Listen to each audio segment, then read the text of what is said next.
唔好要咁多皺紋，究竟係咪食呢啲骨膠原嘅補充劑就做得到？其實大家知唔知道乜嘢叫骨膠原呢？骨膠原其實係一個蛋白質，佢會喺我哋皮膚、骨骼、肌肉、軟骨等嘅組織對面揾到。佢嘅功能呢，就係提供我哋嘅組織嘅支撐啦、彈性啦同埋強度。佢確實可以幫助我哋皮膚有彈性同埋緊緻啲，仲有助維持我哋關節嘅靈活度同埋傷口嘅愈合。咁究竟呢啲口服嘅補充劑係咪真係 work 嘅呢？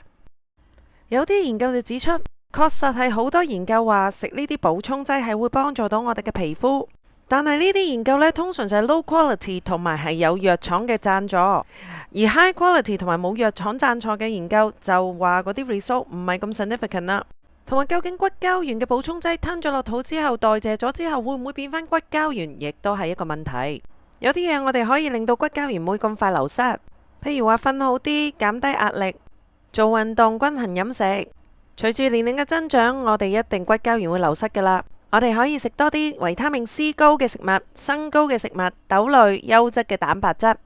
最緊要係一個良好嘅習慣啦。